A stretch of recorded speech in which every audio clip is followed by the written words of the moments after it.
Hello, it is Memorial Day 2023. I just woke up from a nap and I am going to finally unbox this COBRA system that came in the mail maybe a week ago. I've had a busy couple weeks, so I'm excited to open this up. I've wanted one of these firing systems for fireworks for quite a while. I had one of the cheap eBay ones for a couple of years that worked fine, and the opportunity presented itself for me to end up with one of these. And so now I have one here. Sorry to fake you out, but I'm going to open these other two boxes first. This one is from Monoprice, and it just has a bunch of Ethernet cables in it. So I got, I have to remember what I ordered. It's been a little bit. 4 that were 25 foot and 4 that are 50 foot. So you'll see what these are for in a minute. In the other box, we have all these fun handle with care labels and stuff. So you'll see what those are for in a moment. And if you've ordered this kind of stuff before, you probably already know what's in the separate package. So with the other firing system, I would use Talon igniters. They just have 2 wires on the end, and then they clip onto the fuse, and there's a wire inside that gets hot, and that is what ignites the fuse on the firework. These are MJG firewire initiators.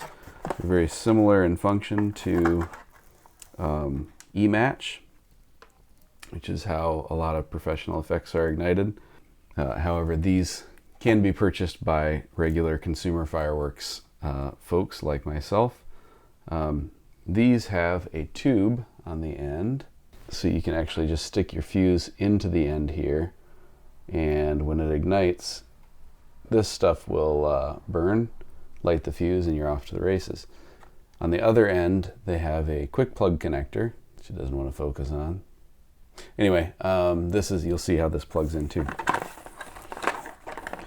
So with fireworks, pyrotechnics in general, there are 2 major classifications. 1.4, which you can see this is here. 1.4 is consumer fireworks, and 1.3, the regulation that covers professional fireworks or display fireworks. To use 1.4 fireworks, you just go buy them and use them.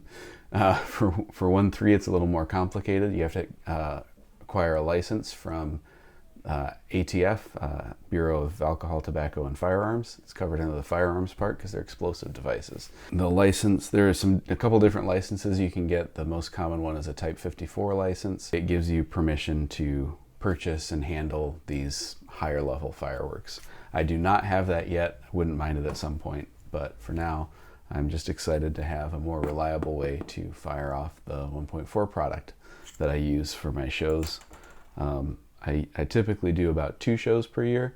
I'll do one kind of small, medium-sized one on the 4th of July at a friend's house with a bunch of people. And then in August, for the past couple of years, I've done one at a camp to celebrate the end of the kind of family camp week that they host there. Let's jump into this and see what we have. Oh, I'm pretty excited about this. All right. Bunch of paper. We have some pieces of silicone. We have an audio cable. Oh, guess I didn't realize that would be in there. Neat. Happy for that. We have some packing materials and an envelope.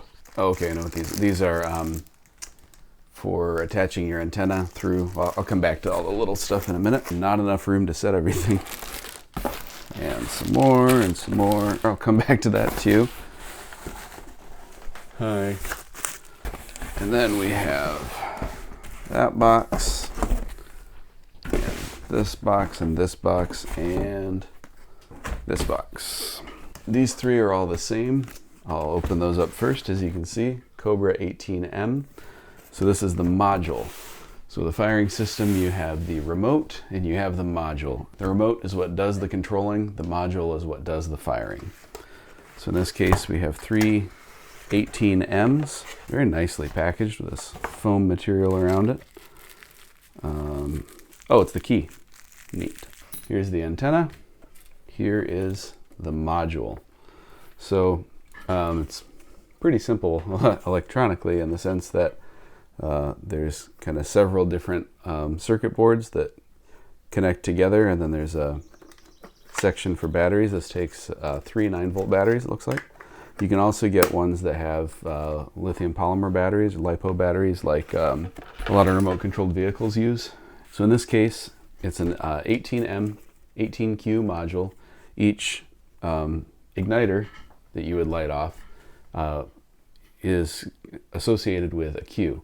So each Q is a round of stuff that you're igniting. So in this case, we have 3 rows of 6 connectors. These are the quick plug connectors that those initiators plug into. And then we also have, as you can see, some RJ45 ports here, normal Ethernet style jacks. And so what you can use that for is, actually I'll open one of these up. If you do not want to ignite all your big exploding fireworks right next to your fairly expensive module, or if you just want to spread out the display a little bit more, you can use these slats. They come in a lot of different sizes, but these are quick plug slats, so you can plug in an Ethernet cord to one end here and the other end here, and now these 6 Qs are available even more remotely on this board. So the idea is you can, these I think are just 3D printed. Oh no, well maybe. They're either 3D printed with a nice surface finish, or they're made out of molds that were 3D printed. I think they were printed directly. Anyway, they're nice prints if they were printed. I believe you can fire simultaneously, one here and one here. So if you wanted to have 2 things go off at once, that's an option. Or like I said, if you just want to have something that's further away from your module, or if you, especially if you have a larger module like the 36M or the 72M that has 72 Qs on it, you probably don't have 72 things all right next to you unless you have like a big rack and you're doing individual fires. That allows you to spread things out. There's also a key that comes with it, 2 keys actually with this one, and then you can put it into test mode or arm mode so it's ready to fire. And then this here is a cover for the antenna, or the antenna connector. So you can attach that on if you need to. You can, if it's going to be on the side, maybe you want to tilt the antenna up, or if it's laying on the ground, you want it that way. Then these guys here, one for each module. This is basically a rubber bushing that gives you that same connection at a greater distance from the module. The purpose for that is to be compatible with these. So, oh, that smells like fresh silicone. So this is a protective cover. It's fireproof, it's waterproof. So if I have this cover on and I screw this in here, that's going to create a tight rubber to silicone interface seal right there. So it's completely sealed in from that side. There is a bottom piece, I'll get to that in a second. But then I can attach my antenna, and then you know, if you have a misfire and you know, something burning comes and lands right here on it, the fire doesn't, you know, get down through there, or if you have to extinguish something with a water hose or a fire extinguisher, this will protect it. And this creates a waterproof seal gasket there. The top is clear and it's not super thick so that you can see the buttons through, and you can actually operate the buttons through the top. Most of the, or maybe all the buttons light up. I've never actually used a COBRA system, by the way, so this is just me being excited and having researched it at some point. Each of these lights indicates whether you have continuity, if there's something hooked up to each port, or if it's firing, it'll like light up and blink. You can change which channel each thing is on. So that's another thing. You could set 2 modules to be on the same channel. If you wanted to have two copies of the same sets of fireworks going off at the same time, you can sort of trigger them at the same time. So we have some indicator lights, a little display, and some buttons here. So that's what the module looks like. The other side of it is the bottom cover. Gotta say, everything is really nicely packaged. Just well done. On the back, oh, look at that. There's a COBRA. How appropriate. How neat. So this would set in here like this. Just slips on like a boot. Once I put the top piece on, and of course the bushing and the antenna and all that stuff, that creates a tight fit all the way around, but it's not so tight that you can't get your wires out, because of course you need your wires to go through. But there's so much overlap. There's probably at least an inch of overlap right here. And so that allows, you know, if the wires are coming out, it doesn't make a huge gap right here because it's still touching around the side. Yeah, so there's a module. I got 3 18M modules and the boots. They also make hard shell protective cases for these. It seemed like I probably don't need those, so I just got the silicone protective boots instead because they're cheaper and they're waterproof and fireproof. So you know, to an extent, I guess, to a good enough extent. So yeah, there's these here. The other thing you'll notice with these is there's these like lugs on the side. So if you have, say, a rack built and you wanted to mount it to the side, you could screw it in place there, which is kind of neat, or have it screwed to a board or something like that. So then the other covers that I just got each one a different color. So I have a black one, a yellow one, a dropped one, and an orange one. That way, if I'm setting up and I have someone helping me, I can be like, hey, it's the yellow one or it's the orange one, right? Just to ease communication, planning, all that stuff. So I have 4 of these slats.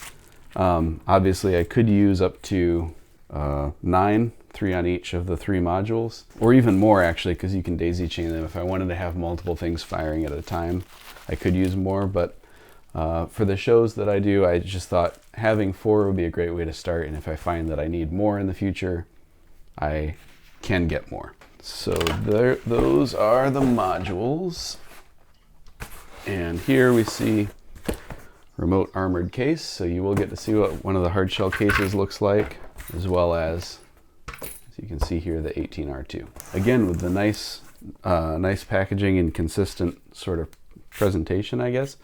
It's nice that they have the ID and the firmware version listed on here, so I know exactly if I have a bunch of these, I know which ones are which versions. Different firmwares have different sets of features. So it's really similar to like a small Pelican case or that sort of thing. It's not a Pelican brand case, I don't think. Read this document, especially if you're using Talon clips. Well, that's neat. It's kind of like a quick reference guide. Yeah, universal quick guide. And it's laminated, which is very handy. I'll have to look over all that later. And then here we have our... So you wouldn't necessarily use this from the case. You take it out and use it. So again, we have an antenna for wireless communications. We have, looks like a lanyard of some kind. Oh, with the keys on it, okay. So this uses like a barrel style key, like a tiny version of a vending machine key, or like how you would lock your PC in 1994. And that's to enable or disable. We have COBRA OTG cable harness. Honestly, don't know exactly what that's for, but I assume there's some programmable features in here. I know you can sequence things like using different software or even using an Excel spreadsheet. So it's probably to transfer that data. It's interesting that there's so many different connectors. There's a USB-C, micro USB-A, regular USB-A, male and female there. This looks like some adapters. Maybe it's so that if you're programming it from your phone or something, or an iPad. Oh, or you know, any modern Mac that only has USB-C outputs. So yeah, here's the module itself. That's everything in the case. It fits nicely. We've got this egg crate style foam on the top. And again, it looks like it's mostly a single circuit board in here. There's a daughter board here, which I believe is for the audio feature, which again is what this is for. I'll have to look at the order sheet and see. I don't even know, I lost track of it. But I know I ordered, so the protocol is called SMPTE. I think people say SMPTE, but it's like a timecode format that's used to synchronize up. I'm familiar with it for synchronizing like cameras together, so that you can have everything, you know, if you have two cameras recording the same event, they're in sync with each other.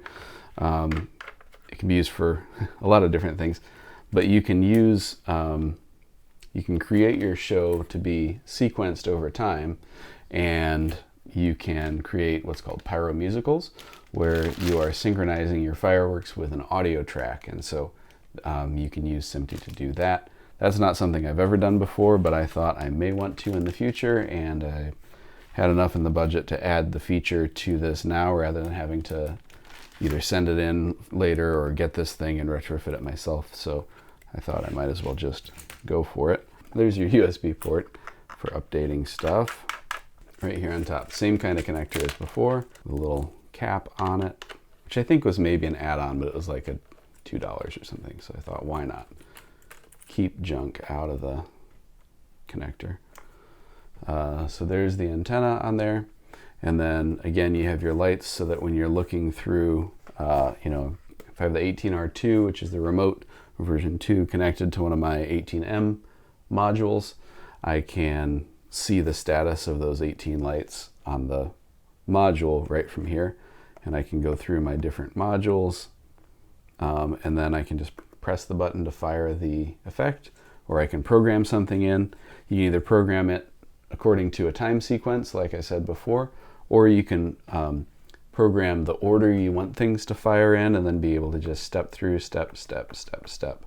And then these are all utility buttons to do other stuff. But yeah, so there's walkthrough. I think I covered everything. This audio cable looks like pretty decent quality. They do sell Ethernet cables through the COBRA website as well, but I mean, as long as you're not using like a super thin gauge wire, I think pretty much any cable would work. So I just bought them from Monoprice because they're a lot cheaper there. Yeah, so this is a 3.5mm stereo to double RCA output to hook up your audio system. This is, I mean, it's COBRA branded. Oh, that's labeled a USB sound card. It's basically like a tiny little digital analog converter for a microphone input and headphone output. And then this OTG cable harness. Still don't know exactly what that's for, but I'm sure I'll find it out. So, oh yeah, let's take, oh, here's the order thing. Let's see if I missed anything. 4 of the 6S quick plug slats with the case. 3 of these 18Ms with quick plugs. You can also get them with a traditional like speaker terminal style spring-loaded clip. I decided to go with quick plugs in this case. Includes the boot for the module for the top clear 18M. It's kind of funny. It's like a backwards product ID, but that's okay. The boot top cap. Oh, that's it for the antenna, I think. The antenna cap, the little brass thing. Boot module bottom orange, and then it's 9-volt quick plug, and it has firmware 5.1.1. 18R2 with the hard case, adapter, SMPTE kit, and the USB sound card.